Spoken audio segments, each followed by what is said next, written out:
نبی کریم صلی اللہ علیہ وسلم نے فرمایا کہ جس کے ساتھ اللہ تعالیٰ بھلائی کا ارادہ فرماتا ہے تو اسے مصیبت سے دوچار کر دیتا ہے۔ سبحان اللہ۔ اس حدیث میں کیا پتہ لگ رہا ہے؟ ہم میں سے ہر انسان مصیبت سے کیا کرتا ہے؟ بھاگتا ہے۔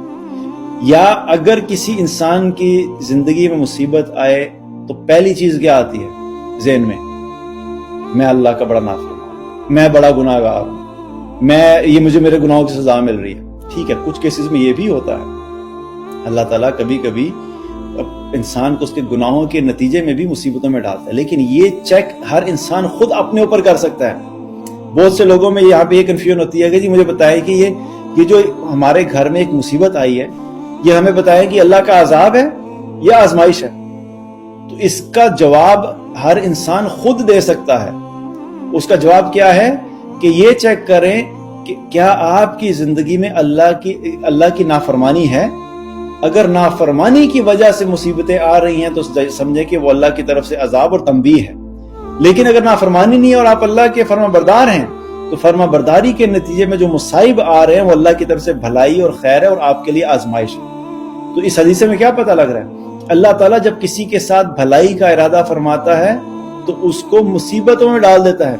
اب اس سے کیا ہوگا کہ جب وہ مصیبتیں آئیں گی تو ہم نے پچھلے اس میں کیا بات کی کہ مصیبتیں انسان کے دماغ کو کھولتی ہیں اور وہ پھر انسان کو اللہ کے بارے میں سوچنے پہ مجبور کرتی ہیں، اور پھر انسان کیا کرتا ہے کہ اللہ کو پکارنا شروع کر دیتا ہے۔ اور اسی چیز کا ذکر اللہ سبحانہ تعالیٰ نے ایک جگہ پہ قرآن میں فرمایا کہ وَإِذَا مَسَّ الْإِنسَانَ الضُّرُّ دَعَانَا لِجَنبِهِ أَوْ قَاعِدًا أَوْ قَائِمًا، کہ جب انسان کو کوئی تکلیف پہنچتی ہے تو پھر وہ ہمیں لیٹے ہوئے اور بیٹھے ہوئے اور کھڑے ہوئے پکارنا شروع کر دیتا ہے۔ اور اللہ سبحانہ تعالیٰ بتا رہا ہے کہ بھئی یہ جو انسان کی کیفیت ہے نا، یہ تکلیف سے پہلے کی کیفیت اور ہوتی ہے۔ جب نعمتیں ہوتی ہیں، آسائشیں ہوتی ہیں، ہر چیز سب ٹھیک چل رہی ہوتی ہے تو اکثریت انسانوں کی اللہ کو بھلا دیتی ہے، اور پھر جب اللہ آزمائش بھیجتا ہے، تکلیف بھیجتا ہے تو پھر ہم کیا کہتے ہیں؟ ہماری چیخیں نکلتی ہیں، اور جب چیخیں نکلتی ہیں تو پھر ہم کیا کرتے ہیں؟ پھر ہم اللہ کو پکارنا شروع کرتے ہیں۔ اور پھر اللہ کو پکارتے صرف ایسے نہیں ہے کہ تھوڑا سا پکارا، اللہ تعالیٰ کیا فرما رہا ہے کہ پھر یہ ہمیں لیٹے ہوئے اور بیٹھے ہوئے اور کھڑے ہوئے پکارتا ہے، یعنی ہر وقت یہ پکارتا رہتا ہے۔ اور یہی ہوتا ہے، کتنے میرے پاس ایسے کیسز آتے ہیں جو وہ کہتے ہیں کہ جی میں فلاں تیمور بھائی میں فلاں شخص کو پسند کرتی تھی، اس کی منگنی ہو گئی ہے اور اب میں بڑی ٹوٹ گئی ہوں اور مجھے سمجھ نہیں آ رہی، اور اب میں نے 500 نمازیں پڑھنا شروع کر دی ہیں، میں رو رو کے اللہ سے دعائیں کرتی ہوں، اور میں نے تہجد بھی پڑھنا شروع کر دی ہے۔ تو انسان سوچے کہ یہ سب کچھ کیوں ہوا؟ اللہ تو پہلے بھی وہیں تھا اور ابھی بھی وہیں ہے۔ یہ ساری جو لائف کے اندر چینج آئی ہے ایک دم سے، چاہے لڑکا ہو یا لڑکی ہو، مرد ہو یا عورت ہو، یا اور سچویشن صرف شادی کی ہو یا بزنس کی ہو یا جاب کی ہو، کوئی بھی ہو، میں ایک ایگزامپل کے طور پہ بات بتا رہا تھا، کوئی بھی سچویشن تھی اللہ تو پہلے بھی تھا، لیکن ایسا کیا ہوا کہ تم پہلے اللہ کو نہیں پکارے تھے، اب پکارنا شروع کر دیا۔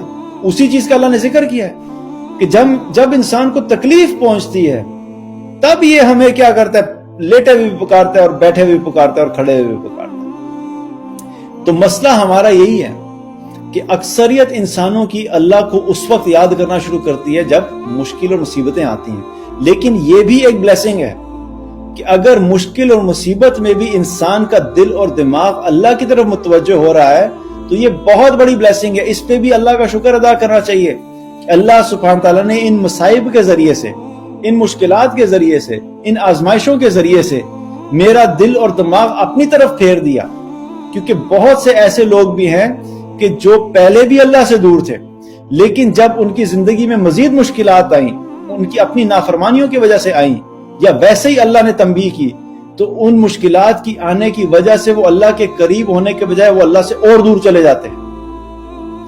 یہ وہ کیٹیگری ہے انسانوں کی جو بڑی خطرناک موڈ ہے۔ اللہ ہم سب کی حفاظت فرمائے، اللہ ہم سب کو اپنی نافرمانیوں سے بچنے کی توفیق عطا فرمائے۔ لیکن بات کیا ہے کہ پہلے ہی نافرمانی تھی اور اللہ سے دور تھا، اور جب مشکلات اور مصیبتیں ہیں تو اللہ سے اور دور ہو گیا، مزید اللہ کے اوپر بلیم ڈالنا شروع کر دیا، مزید یہ کہنا شروع کر دیا کہ یہ تو پہلے بھی اللہ میرے خلاف تھا، اب بھی اللہ میرے خلاف۔ تو یہ جو مائنڈ سیٹ ہے یہ بڑا خطرناک ہے۔ تو اگر تو مصیبتیں اور مشکلات آئیں اور اس کے نتیجے میں انسان اللہ کی طرف پلٹ رہا ہے تو یہ بہت بڑی بلیسنگ ہے۔ تو یہاں پہ ہمیں کیا پتہ لگتا ہے کہ کبھی کبھی یہ مشکلات اور مصیبتیں اللہ اس لیے بھی ہمیں دیتا ہے تاکہ ہم اللہ کی طرف پلٹیں، اللہ کی طرف رجوع کریں، اللہ کی اطاعت کی طرف جائیں، ہم وہ جو صراط مستقیم سے ہٹ گئے تھے اس کے اوپر دوبارہ واپس آئیں، وہ جو راستہ ہم نے جہنم پہ جانے والا اس پہ چلنا شروع کر دیا تھا اس کو چھوڑ کے ہم جنت کے راستے پہ دوبارہ چلنے والے بنے۔ اس کی یہ بھی ایک وجہ ہوتی ہے کہ اللہ سبحانہ تعالیٰ اپنے بندوں کو مصیبتوں اور مشکلات کے ذریعے سے واپس جو ہے وہ بیک آن ٹریک ڈالتا ہے، کیونکہ یاد رکھیے کہ ہمارا جو ڈیفالٹ ٹریک ہے، ہمارا جو ڈیفالٹ ٹریک ایک مسلمان کا ہے وہ جنت کا راستہ ہے۔ ہم جب پیدا ہوئے تو ہمارا جو اسٹریٹ پاتھ، جو صراط مستقیم، یہی راستہ تھا، لیکن کیا ہوا؟ شیطان نے ہٹا دیا، نفس کی غلامی میں آگے اور ہم ڈی ٹریک ہو جاتے ہیں۔ تو ہم جب ڈی ٹریک ہوتے ہیں تو مصیبتوں کی وجہ سے واپس اب آتے ہیں، تو ہم اس کو کہتے ہیں بیک آن ٹریک ہے۔ یہی ہمارا اصل ٹریک ہے۔ ہمارا ٹریک جو ہے اللہ کی اطاعت والا ہے، اللہ کی فرمانبرداری والا ہے، جنت کا راستہ ہے۔ یہی وہ راستہ ہے جس کو ہمیں فوکس کرنا چاہیے اور اسی پہ ہی چلتے رہنا چاہیے۔